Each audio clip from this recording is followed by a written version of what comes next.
Good morning. Today's day 4. Just adjusting my camera of our 14-day subtle meditation boost.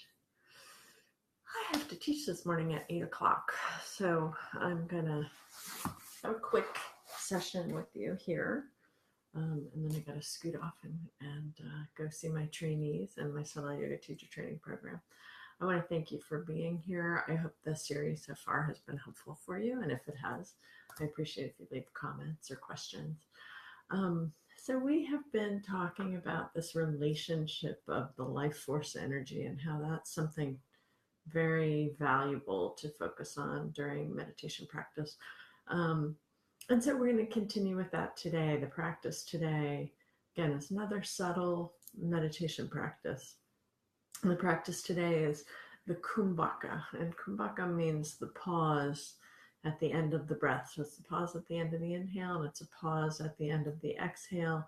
It's interesting in terms of the neurophysiology, what happens at those places, and also interesting, the yogis talked about those places in our breath as being, in some of the ancient texts, they talk about the kumbhaka as the place where something shifts.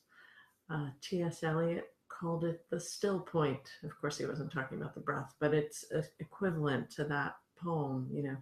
Without the still point, there would be no dance, and there is only the dance, right? So the still point at the end of the inhale, the still point at the end of the exhale is a very special place where the breath turns around, the direction of the prana changes. And through that shifting, we start to better understand that interdependence, that interconnectivity relationship of ourselves with all life and with the source of life as well.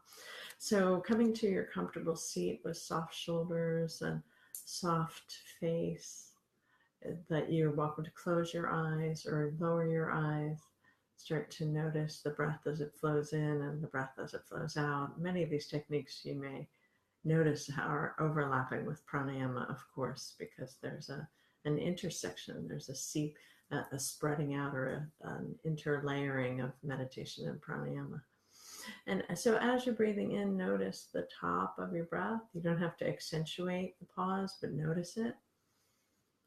And as you breathe out, same thing. What happens when the breath is gone and there's just sort of a pause?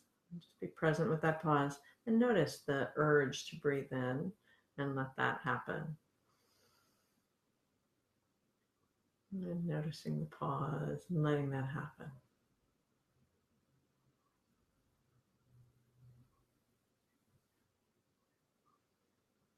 Notice if the space at the top of your breath is longer, or if the space, the time at the bottom of your exhale is longer. Notice which one kind of is easier to sit in, is easier to be present with.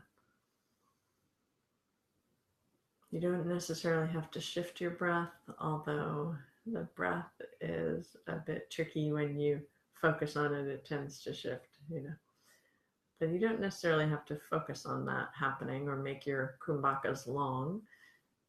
Just more presence and awareness with that shift.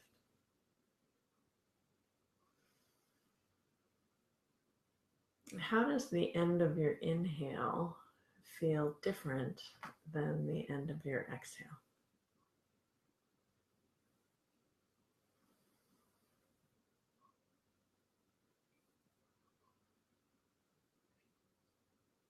You may want to listen to the gentle sound of the breath, like an ocean, like the ocean.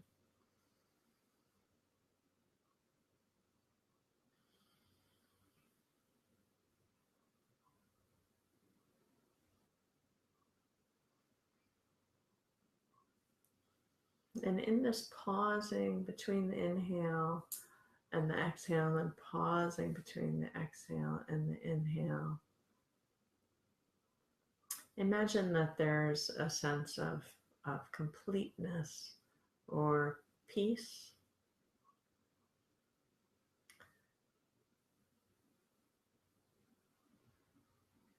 just sort of a sense of nothing to be done, just a peacefulness or a completeness in those spaces.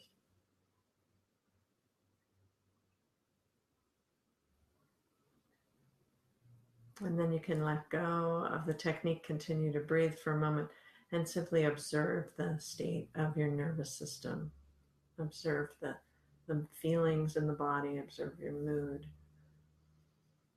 And feel free to try this practice a few times today and then leave some comments. Let me know how it works for you.